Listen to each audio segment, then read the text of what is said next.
Undisputed Music Legends podcast is all about giving props to our music legends now while they are alive. And my guest today qualifies on two counts. Not only because he's a band leader, so he's doing the business in terms of leading a band himself, but also because he's talking the business in terms of honouring the legacy, the name, and the wonderful musical contribution of his dad, the celebrated bassist Jamil Nasser, who was actually the bassist for Ahmad Jamal, who we recently lost. May he forever rest in eternal peace.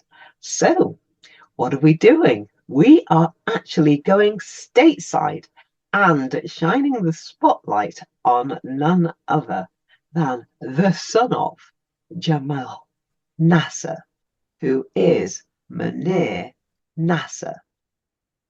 Welcome to the show. And the first question has to be, why? Why did you find it necessary to document what was happening with your dad? Audrey, I want to thank you for having me on your show. It's a pleasure to be here. It's a pleasure to meet you and have this opportunity to talk with you. To answer your first question, my father, Jamil Nasser, is known throughout the jazz community not only as a bassist, great bassist, but also a storyteller. Because if you met him, you were sure to get a story about Lester Young or one of his mentors like Charlie Mingus, or what Ray Brown taught him at the Embers. So he was also a griot. He was one of those that retained the information, not only from his milieu, his cultural milieu, but from the time that predated him, because he always was picking the brain of Papa Joe and his elders when he came along. So it was, I was curious and he was a storyteller. So I was always asking him about the music and his experiences. So this book is a product of that, of his information and my curiosity merging together. And also, like I said, people who met him know, and they would ask me all the time, Ned Otter said, hey, what Lester Young stories do you know? What did he tell you about Cleveland? Sometimes we'll confirm stories and stuff like that. Oh, you know about that too. And so this book represents a codification of that. You know, it's really interesting because I look at it in a way of it actually adding the flavor wow. to who these people were. Yes. It's also interesting that you talk about him being a griot and the griot. Let's get the pronunciation right. It's a French word. And the fact that he was hungry. He was hungry for knowledge. And you are hungry for knowledge. And I think that is something that is paramount in being a composer, actually, in being somebody who is making music, You're hungry, you want to know more. But he actively sought that information, didn't he? Yes, he did. And you just mentioned Ahmad Jamal. These are two giants of the music that changed their names. Now, another point, I didn't have a chance to document this in the book, or maybe I mentioned it, I'm not sure. But Idris Suleiman was the one that brought them both into Islam, the brilliant trumpeter and composer who's not mentioned enough. I mention him a lot in this book, Behind Me, Upright Bass, because he was very important to the development of bebop. Remember when Monk was looking for a trumpet player to play his complex compositions, only one that could do it in New York in 47 was Idris Suleiman. That's why he's on the first album. Yeah. So these are two giants, not only of music, but of culture as well, because they changed their name. And that has its own significance too. And its own implication in America. I know. Our names were taken from us. And when those of us who gave those registrations back, those are slave registration. Mr. Brown, Tom Brown owned a lot of slaves and all of their last names were Brown. And so people like Ahmad Jamal, rest in peace, and my father, they gave those names back and they reclaimed their original identity. And so they had a different kind of experience from the other musicians who didn't do that. So that's another point that has to be made clear. And you take Ahmad Jamal, a lot of people are talking about his music. He said he hated the music business. He had the Alhambra, He had a greeting card company. He had a publishing company. He had Ahmad Jamal Records. Yeah. And so as people are giving these tributes, and I wrote a book, there's a brilliant historian there that I was trying to connect with. I had to correct because he had the wrong dates that my father played with Ahmad Jamal from 1964 to 1976. He had 1972. Okay. All he had to do was call me. I was connected to him by messenger. So it's another thing, the jazz community is too small for everybody to be too hip. My father said Papa Joe taught him, and I put it in the book, too hips make an ass. Don't get too hip. That's told him when he came to New York. He said, keep some of that country in you, because he was from Memphis. And he said, don't get too hip, because too hips make an ass. See? You know, there's so many things that you've said there, Muneer, that strike resonance with me. And you know what I'm trying to do, the whole point of this podcast is to get people talking jazz. I love jazz. I mean, I go as far as to say the jazzy vibe. And the reason I say the jazzy vibe is because if you're talking Afrobeat, or if you're talking like pop songs that have a bit of a jazz groove underneath them, that's a jazzy vibe. It's not jazz per se, but I love it all, and I'm open to it all. And I certainly am very excited by the developments in Afrobeat, in jazzy hip hop, in the collaborations that, you know, great musicians are doing with today's artists. I'm now friends with Ron Carter, and I'm absolutely delighted to say so. The Ron Carter actually comes back and talks to me, and I'm one of the people on his live stream panel. And it's an honor and it's a privilege. I am just so delighted and excited to be able to talk about what we need to talk about with the people who are actually making it, because it's like a secret that's too good to keep to ourselves. And as Black people, you know, you talked about the changing of the name, and as I say, there's so many things that you said in that one answer. It's about 12 questions that I have for you to explore further, because, you know, we are constantly looking, aren't we, for mentors or for people to kind of look up to, and you know who they choose as your legends. You know, obviously you have Nelson Mandela. Obviously you're going to have Kofi Annan. Obviously you're going to have Desmond. Well, some people are going to have Desmond Tutu. Obviously you're going to have those people. But as far as I'm concerned, the people who were really doing stuff, who were really helping to develop culture and society, are our musicians, because of what they faced in terms of even just having to perform their music and then get over that and then do it in the way that they did it, and with the class and with the style that they did it with. And you know, I look at Ron Carter post pictures sometimes, and it's just him in his natty suit, and you know, he makes a comment something about par elegance, and you see him walking along the street, and you think to yourself, they are the people they're the people I'm looking up to. They're the people whose story that I want to share. So to find somebody like you who also, you know, obviously it's your life work. It to me is just it's a gift. It's an absolute. And you know, to your point, when you look at a Ron Carter or Jamil Nasser, I mean, most of the people around them, they died. They were addicted to drugs, man. Yeah. They were quicker than me. And I know we want to celebrate the music and the brilliant musician, and we got that. But there's another component that has to be looked at here: the business, and how they use drugs and push drugs on the musicians to render them totally useless as business people owning their intellectual property.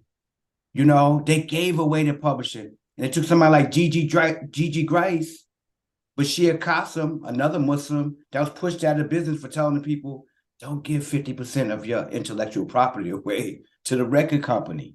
Did they write 50% of the song? See? And so they were revolutionary even beyond the music. And a lot of time, what happens in America, like you take somebody like Martin Luther King, he was a greater writer than he was speaker. How come they don't teach us that? Well, how come we were forbidden to write? We weren't forbidden to speak. We were forbidden to write. More people know about Malcolm from his book, The Autobiography of Malcolm X, than from his speaking. So there is a power in the pen and in writing, and we have to do a lot more of it. Ron Carter self-published his memoirs. Brad Mehldau didn't have to do that. He had a publisher. Fred Hirsch had a publisher. This is Ron Carter we talking about, a legend. Guinness Book of World, the most recorded bassist in the world. Yeah. Why didn't an American publisher or any publisher anywhere in the world pay him to publish his book? So it would be distributed properly in libraries. Ron Carter recently said, hey, my books are not, I'm appalled that my book is not in libraries. It's hard to get in that distribution network as a self-publisher, because unless the system gets their 90%, they're not going to put you in a pipeline. That's the trade-off. A lot of people don't know that. You got to give up 90%, 90. So if this book, if I went to a major publisher, I'd be getting $1 a book, and they touch the money first. That's not ownership. We ask for freedom as people in this country. Didn't remember the songs? Freedom, freedom, but it's not free. That's what they didn't tell us. I had to pay to put this book out, 13 grand, you know, which is what, 11,000 pounds, you know, I had to pay out of the pocket to, so freedom's not free, and we have to control the narrative. The reason why they were able to sell us Martin Luther King as a speaker is because they controlled the history. That's how they wrote him into history. That's how they presented him to us. So it's important when we talk about the Republicans taking books out of the school, are we putting them in there? Are we putting them in the library? Are we writing at all? You know, because if they took all the books out, we have to be able to replace those, not just with Zora Neale Hurston and Langston. The contemporary history has to be dealt with. And that's what I dealt with in this book. A lot of the books that on Billie Holiday, she died in 59. Lee Morgan died in 72. And so what about the contemporary history from the 70s to the 80s? A lot of the books don't cover that because they cover dead historical musicians that died years ago. And there's a lot of contemporary issues that I cover in this book. I think I can't wait to read it. I mean, the Jazz Foundation. My father started the Jazz Foundation. They wanted that to be an archival resource that celebrated dead musicians. And they said no. Him, Jimmy Owens, and Vishnu Wood, they said, look, there's a lot of musicians that are going to die if they don't get assistance. Let's help them live rather than celebrate the dead ones. And it changed the focus. And that's not a historical organization. It still operates today and saves people's lives today. So some of this work is not historical. It's also, like you said, a legacy which continues. There's a lot of the work to be done.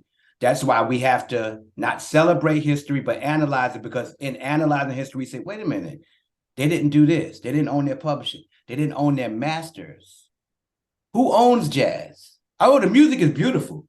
We'll put it on and listen to it. But ask yourself sometime as you listen to it, who owns it? Who do you think is getting the revenue from this music, you know? Because we picked cotton in this country just like we picked notes. But the question is, and the question we refuse to answer, who owns the music? Did we just make it and give it away? And this is what my father was raised in. This is what Ahmad Jamal dealt with. That's why he had the Alhambra. He tried to own his own music. And that needs not be lost when we talk about him. It's great to talk about the music, but he said he hated the business. He saw the exploitation and all that, you know, and he tried to get out. He loved the music, but he hated the business. And a lot of them did, you know, because they didn't control their intellectual property. And that's important, that you can pass that on to the next generation. You know, it is so sad, isn't it, Muneer? You know, you talk about, you know, the ones who made it and then the ones who died because, you know, or the ones who didn't do as well as they should have done because they were drug addicts. I'm not surprised they were drug addicts. I'm not surprised they were taking drugs in those times, Muneer. I'm not surprised they needed something to help them get through. But you know who spoiled them? Go ahead. Sorry, what did you say? Forgive me. But Ray Charles was a junkie in 59 when he asked to own his masters. I used to say that a lot. I'm going to backpedal off that a little bit, because here's a blind orphan that was a junkie that was able to, when he asked Sam Clark at Paramount to own his master in 59, he was still a heroin addict. He didn't quit it until 1965. So there were other people, even like Rick James going later. Rick James was smart about taking, Steven Tyler said he did $20 million worth of drugs. He still owns a house and stuff like that. So some of the people were able to do drugs and still take care of the business. They're not always mutually exclusive. And I kind of suggested that in my comment. And they're not always, but most of the time, come on, if you're addicted to drugs like that, you know, your planet horizon is 8 hours. You got to have a shot every 8 hours. And everything else is secondary and tertiary to that. You know, Billy Higgins told my father he had to rob some people after coming out of some of them Blue Note days that you love. He actually stuck people up in the street to get a fix. These are little like things. I know it's uncomfortable to talk about this stuff because we hold these guys in great esteem, but there's lessons in this. My father he always warned the cats. Like Papa Joe warned him. And Papa Joe warned him and Paul Chambers at the same time. He listened and lived to 2010. Paul Chambers died in 1969 with no gray hair, with a head of black hair. 33 years old in 1969 because he didn't listen, you know. And so those are the things that are important too, in addition to the music. We lost too many of our brilliant musicians too young, too soon. Yes. And I know that. And Muneer, you know, I'm kind of going, what do I do now? Because, you know, I am so interested in the historical aspect and the corrective. Because history isn't any history from the perspective of the person who's telling you what the history is. I mean, obviously, it's a series of facts, but it will always be, I think, always a bit kind of from the perspective of the person who's telling it. It takes a bit of that. Yeah, that's true. But you know, there's that side of it. But there's also the work of the foundation, which we must talk about. But I want to talk about you. I want to talk about you as a little boy becoming a trumpeter and how it all began, and whether or not that and you being allowed entry so early in and having your butt kicked by these I mean, I'm talking serious musicians. I wonder if that's kind of made you who you are and made you so dogged about getting your story out, because what I'm feeling from you, from every answer, is there is so much more to explore. Yes. So much more to explore. That's true. And it's funny because now it's full circle because it really starts. I'm born June 3rd, 1967. In this book, I tell a story of my father being in jail with Ahmad Jamal in Paramaribo, Suriname. They almost lost their lives. I tell you have to read the story in the book, you know. And so I tell that story, and because that's what he told me. Where were you when I was born? I just asked him. And so that started this whole journey of looking into his history. Are you prepared to share that one? Are you prepared to share? Are you actually prepared to share? But it's there's so many dynamics to it. You'd have to read it. You know, for me to transmit it orally would do it no justice because there's so many different dynamics that you have to piece together to really understand it. And that's another power of the written word. All the information we need cannot be transmitted through oral means. That's just one means of communication. You know, so writing is very important, and jazz writing, we have to do a lot more of it. Iden Levy just wrote the Sonny Rollins book. One of the stories in there comes out of this book because Sonny Rollins fired my father in 1957. And I walked up to Roy Haynes in 2010, I think it was, or 2009. He was at the Wolf Trap. And I said, hey, my father told me that Sonny Rollins fired y'all. And he stopped for a minute. He said, it's true. He said, it's true. He said, the only thing I couldn't remember that Gil Coggins was on piano. So I didn't even go with my father's word. I said, let me even some of this stuff I tested. And I walked in, he didn't scratch his head. He remembered that. And I didn't put it in his book. Iden Levy, the book on Sonny Rollins, you know, which is not, I think there could be a bigger media push. They don't really sell jazz. They say jazz doesn't sell, but the publishing companies make books. They don't put a marketing plan behind them and a marketing. That's what music too. So it doesn't sell. And so it becomes a self-fulfilling process. They say jazz doesn't sell. They don't try to sell it. So it doesn't sell. I am finding it difficult enough to kind of keep abreast of what's happening just in jazz now. I don't need to pretend that I'm into something else. I don't have to say that I'm understanding something else. I don't have to, suddenly do that because it's more popular. I'm into this because I love this. So I know it's a niche. Absolutely, it's a niche. But what I'm saying is, I want people to listen because actually, if they love music and if they love calm and if they love being able to escape into whatever, even if they're not, you don't have to give it the name of jazz. You just need to play a track and watch what happens when people stop and listen. They feel better. They feel better. Music makes you better. And that's all I'm trying to do. And yes, I'm into jazz and I'm into this vibe because I think it's spectacular. There you go. Jazz is powerful.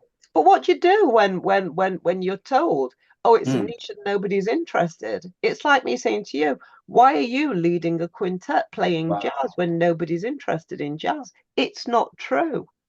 People will be interested. People are interested. They need to be able to hear it. And you know what I say, if you look at all the major religions, Islam, Christianity, Judaism, Moses, Muhammad, and Jesus never left with the multitudes of the people. They didn't hear them. They didn't follow them.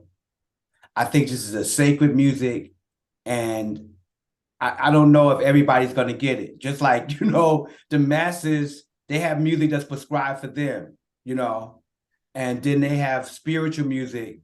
And to me, that's prescribed for people that could feel it. It's a special kind of music. It has its own power. And they saw that in the 60s and the 70s, how the world was transformed through the music. So they took that and they used it as a weapon now, especially in the other genres, because just like in hip hop with the 808 and that boom, boom, nothing else cuts through that. You can't hear no strings or regular bass. And so they really trying to feed that lower man, the lower frequencies and the tendencies in the human character. And jazz uplifts people, It's did all over the world. It's proven that. And so I think people that's trying to just rule and keep people on that lower frequency, they're trying to hide this music. They always have. I love this is a powerful music. The lower frequency, I love it. Yeah, the prophets couldn't take everybody with them. They couldn't save everybody. If you notice, it's like the chosen. Many are called, but few are chosen. I think people that listen to jazz are chosen. Right. Okay. Do you know that means I need now? I need now to change my brand because I much we're chosen. And we try to convince people and convert them. And I much prefer we're chosen. I much prefer. Seriously, I ask people when I'm interviewing them. I say, why can't they hear what I can hear? You can hear it. And I can hear it. My big question, is why don't black people dig jazz? That is my big question. I'm asking everybody. When I've been going to gigs for over 30 years, the audience is 98% white. So and obviously I'm a black person and I know black people. And I ask them why they don't go. They're not, the ones that I talk to that are into it. The ones who are not into it just don't like it and they don't get it. And I say, but give it a chance. They're not interested. They're into their own kind of whatever their own vibe is, which is fine. I think there's room for everybody. But I love that idea. That actually we are chosen. I like that. I'm very special. I'm going to change all my branding. You watch. Muneer says I'm chosen. If you talk to the older people, they can remember a time when Duke Ellington was in the community. He lived in the neighborhood in Sugar Hill, on Edgecombe Avenue, I think 155th at Edgecombe, around there. And he worked in the community and he worked elsewhere. They had the vaudeville entertainment. There was one time when the culture was in the community and the community was healthy because of it. It fed the development of the people. Just wasn't entertainment. I mean, people, when they had to go to work every day in these back-breaking jobs, they needed something to uplift their spirits and soul to keep them going. So music was a very vital part of the community. And my father told me they was well respected. You better not mess with the cooks. That's what they called them. The cooks uplift the community. I told the story in the book, somebody stole Stanley Turrentine's horn in Harlem, I think at Minton's one night. and they put a word in the street, do not get caught with that horn. He got a call a few hours later, and he claimed his horn on one of those corners, I think 145th Street, in a telephone booth. Oh. Somebody returned his horn. That's how much respect they have for the musicians. You know, liberation, the Stoner Rebellion, 1739, it was orchestrated with music, with rhythm, with drums. So liberation struggles were led with music. But what happened was they weaponized it. Now it's just hip hop. Before we listened to everything. If you listen, I'm born in 67. I came up through the 70s. We listened to if Elton John had Benny and the Jets, we listened to that. If it was a great jazz song, Gato Barbieri, all of that music was on the radio at the same time. So I think it's a narrower focus. It's not just black or white. I think in America, it's a Walmartization of society where everything is homogenized. Remember, they used to have mom and pop and local stores. Now they just have one big store like Walmart that takes all the money, you know? And so now the culture is homogenized, and like people have tunnel vision about hip hop. I've never seen it. It's like going to a buffet and they have all these great dishes and you just loading up on chicken wings and fries, you know, amidst all this diversity. Because I listen to reggae, I can appreciate Bob Marley, Black Uhuru. I listen to that all. Even being the son of a jazz musician, Earth, Wind, and Fire wasn't lost on me. I knew George Clinton, all those hits, Chaka Khan. We listened to all of that music. Stevie Wonder, you know. And so it's like a buffet. Why would you limit yourself to a couple of dishes? And is that racial? If you got a narrow-minded person, is that a racial situation? Or you just narrow-minded, you know? And so we have to analyze that too, because maybe it's not racism that's hindering us. Maybe it's that kind of narrow focus. It's narrow focus. It's like one thing that's holding you back. I think it is narrow focus, and I think we do it ourselves. Seriously. Yes. You know, what happens, I don't know, you know, what's kind of happening in the States, but certainly I can tell you about what's happening here in terms of, you know, the reality of opportunity, the reality of access, you know, the reality of Black life, the reality of you getting a job when you reach a certain age, the reality of we have so little that the few people who have something keep onto what they've got so tightly for fear of that being taken away from them or something else that's better not being given to them. So rather than bring you in and understand that we're stronger together and say, do you know what? Say for example, if I was going to be doing a pitch on something and I was talking about what I'm talking about, it's like, yeah, there's me, I can talk about this, but do you know who I'm going to bring in? I'm going to bring in Muneer Nasser. And the reason I'm bringing in Muneer is because he's our historian. So it's me and him. We're doing it together. And Muneer's recommended blah, de, blah, de, blah. And we put together a team of people. The whole point of it is we are stronger. We are actually stronger together. And because we have so little, we're scared to open our arms and say, come on. And, you know, I'm looking at what's happening, you know, certainly in terms of the Caribbean community, first generation Caribbean community in the UK. And it's almost like we are a confused, forgotten people. So the young ones are all coming, oh, you know, let's all take over now, blah, blah, blah. And they're talking about activism and whatever. But it's the stuff that we've talked about all our life, Muneer. This isn't new. George Floyd dying didn't suddenly make equality become a topic of conversation. It's a reality of life here for an awful lot of people who are fighting for equality of opportunity, life, everything. So there's you know, I understand what you're saying about, you know, is it racism, this, that, and the other. But I'm saying, why don't Black people get it?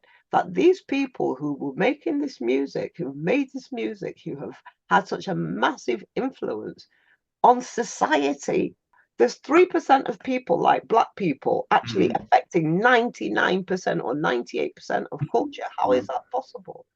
But see, another thing, they always highlight the ghetto.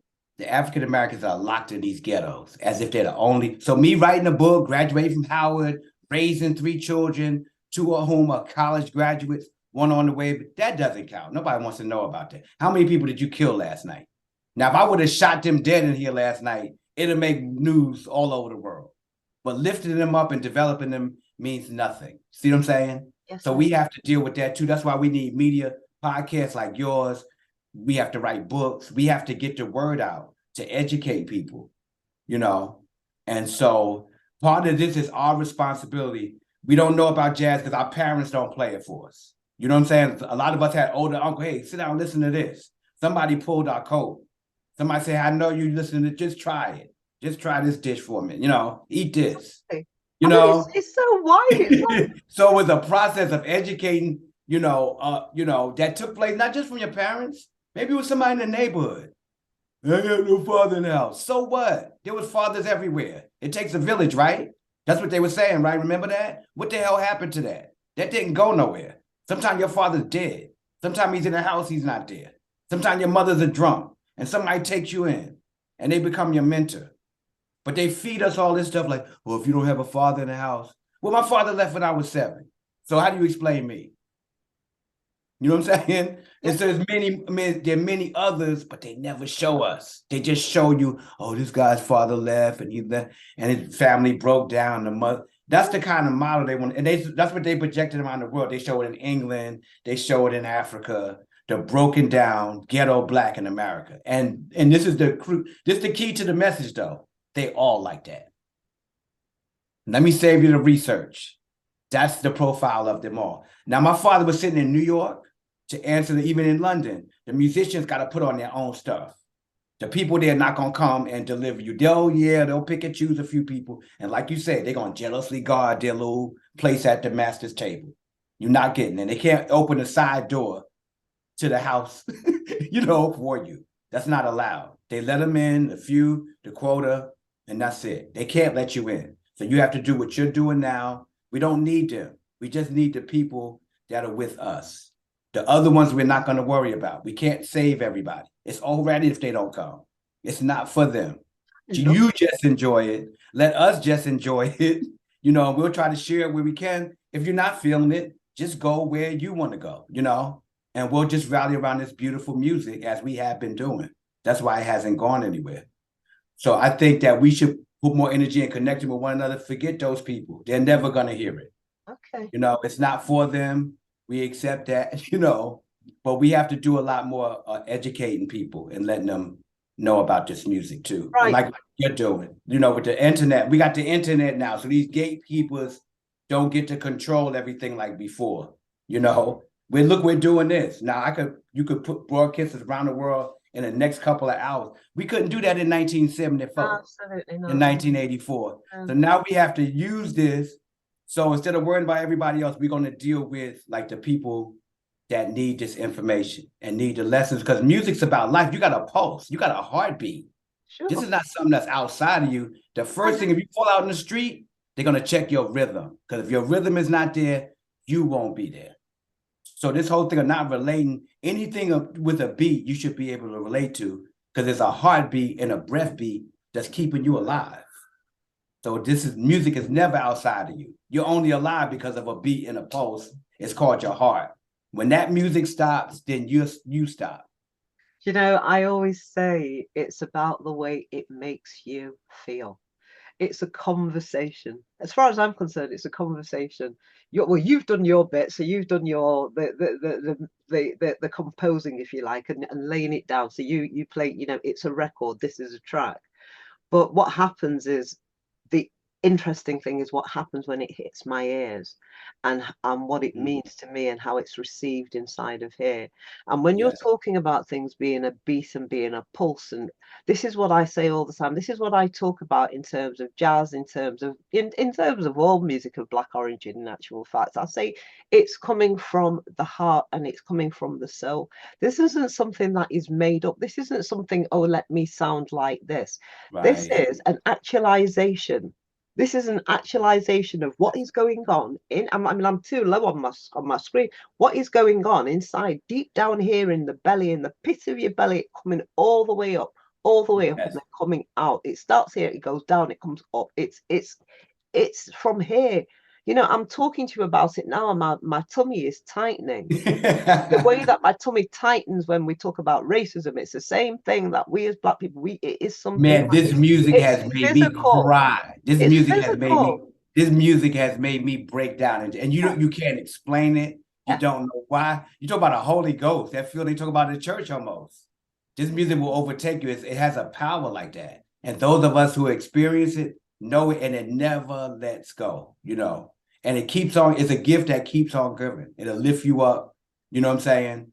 And that's what they are afraid of, something like that. You never saw a riot and all these killings and stomping at a jazz concert. They have these rocking all these different gatherings and stuff like that. And especially with hip hop. I mean, it's a pipeline to the prison, man. And then they sampled a lot of jazz. See? Why do you say it's a pipeline? They sampled a lot of that music, Why do you say hip hop is a pipeline to prison? Because if you follow that gangster culture, that's where you're going. You either going to jail or you going to the penitentiary. You see what I'm saying? If you follow what those guys were drug dealers. If you just saw the 50th anniversary of hip hop, they sat around the table, the hip hoppers, and they talked about that, how they are eating. But what they left out that narrative, a lot of them sold drugs in the community. That was their initial financing arrangement to pay for the masters they made and the music they created in the studio time and the marketing thrust. I couldn't do that. I couldn't say, hey, mommy, I'm going to sell a kilo of cocaine and then I'm going to start a family. Well, you're saying this and you're talking about this like this is, you're talking about this like this is common knowledge. And I mean, I am actually shocked. And no, they talked about it. They talked about it in the raps. They said they told the story openly. That's what sold it, They had a lot of other people thinking, man, I could sell a couple of kilos and get studio. And a lot of people got busted and they died.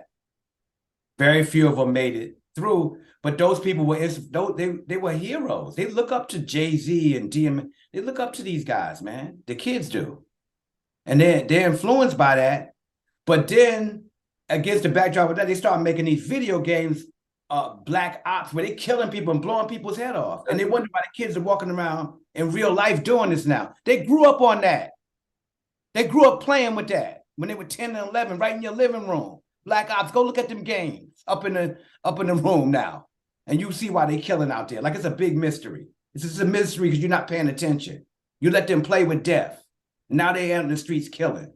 And everybody's, up in arms about it. They've been rehearsing this for the last 12, 13 years right in your house while you were making breakfast. It is so scary. I'm not going to go down the line of exploring gangster rap and that kind of stuff, because I think that's a conversation for us for another day. Yes. But one thing though that you did say, sorry, forgive me, but the one thing that I think is important, there is good jazzy hip hop being made. Would you not say? I mean, like your Robert Glaspers, people like that. Would you not say? Yes. But it's always like they say, it's that some of that it's been underpromoted too. The big mega hits, big pimping, and all that kind of stuff. Those big hits. A lot of the positive rap didn't reach that kind of level of success, unfortunately. They didn't push it. They didn't really push it. They marketed that because that that served a purpose, man. They're trying to fill these prisons. That's a money-making machine. It's a multi-billion-dollar money-making machine. Prisons are, I know. And I was just talking about the reason I brought in hip-hop to a jazz conversation is talking about the use of music, how they leveraged our culture kind of against us, a culture that used to uplift us and make us better people. So people went to the theater, they dressed up, they look good. If you look at how the culture was and how it functioned in our community and what it became, it was a mechanism for uplifting us. And then it became one that started to take people down because they promoted hip hop to the exclusion of everything else. I see. So there was some good jazz and hip hop experiments though, to your point. And it didn't start like that. It started with, the message. Everybody could, don't push me, close to the It didn't edge. start there. Everybody could listen to that. Everybody could sit in the What? room and listen to that. Your Scott Heron was doing it before. Yeah, that's true You know, too. it didn't start there. The Last Poets were doing it before. Yes. You know that I think what I would like to say on this, it's like I recently did a lovely feature with the Womack sisters, and obviously they are the nieces of Uh-huh. Bobby Womack, and they are Uh-huh. the children of Linda and Cecil Womack, and of course they are the grandchildren of the almighty Sam Cooke. And it's really interesting, Muneer. They do a version of A Change Is Gonna Come, or their version of A Wow. Change Is Gonna Come, and it's beautiful. Mm. And obviously, I talked to them about it, and the way that they describe the song, I think it's just so lovely. They say it's a calling. It's a Wow. calling from Wow. Sam for us all to Mm. do better, to Wow. love each other better, to listen more, to understand more, and basically to do better. And it's almost like they have taken that legacy, if you like, to form their intent and purpose. Because what they're intent on doing is spreading love Mm. and, using their music to hopefully convey. They don't just talk about love, they talk about a lot of passion and hurt and this, that, and the other. And in actual fact, one of them suffered the most awful tragedy, and that she lost her husband to gun crime in 2020. I didn't know anything about it before I started the interview. And it's like, Wow. I'm like, why are you writing about heartache so much? And it's because Mm. blah blah blah. And actually, I lost my husband to gun crime in Atlanta, and Wow. it's like it's just mind blowing. So it was Yes. the fact that they were saying that it was a calling. So it wasn't just that they're going out there and making music. It's making it with purpose and intent. Yeah, that's And a that's and that's something that yeah. that's something that I get shining through from you.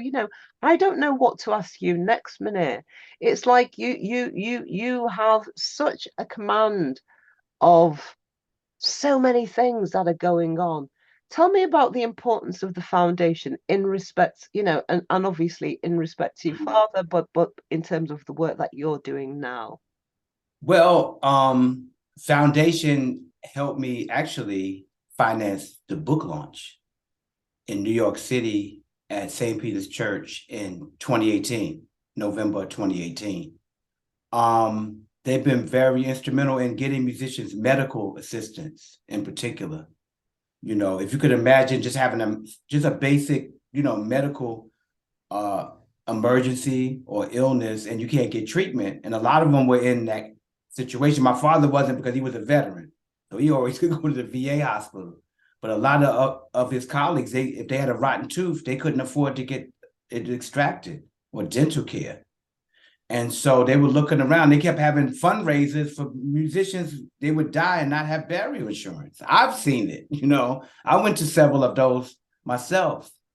And Jimmy Owens was saying that him and my father looked at each other and said, man, this is ridiculous, man. We have to do something about this.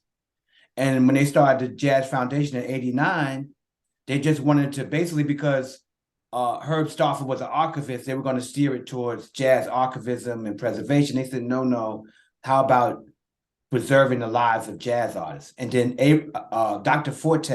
Abe Forte at Inglewood Hospital, before Dizzy Gillespie died in 93, said, hey, try to set up something to get the musicians free medical care. And he made good on that promise. And so now they can go to Inglewood Hospital and get free medical care and operations and surgeries free of charge that would have cost, thousands of dollars that they couldn't afford. Like Dwayne Burno, the bass player, he came up to me at Freddie Hubbard's memorial in 2000. He said, man, they saved my life. He died maybe 5 years later. But he said, man, if it wasn't for them, I would have been dead. I mean, that's one of the most poignant examples I could give you in the short time we have. And I didn't ask him. He just came to me and said, man, they saved my life. Plain and simple. He didn't even give me the details. He didn't have to. He said, they saved my life. And then Jazz and Justice. The jazz musician found out if you're working with a group, like say you see my father work with Ahmad Jamal from 1964 to 1976. If Ahmad had been paying into a pension fund, at the end of that tenure, he would have built up maybe $5,000 or $6,000 a month that he could have used during his retirement.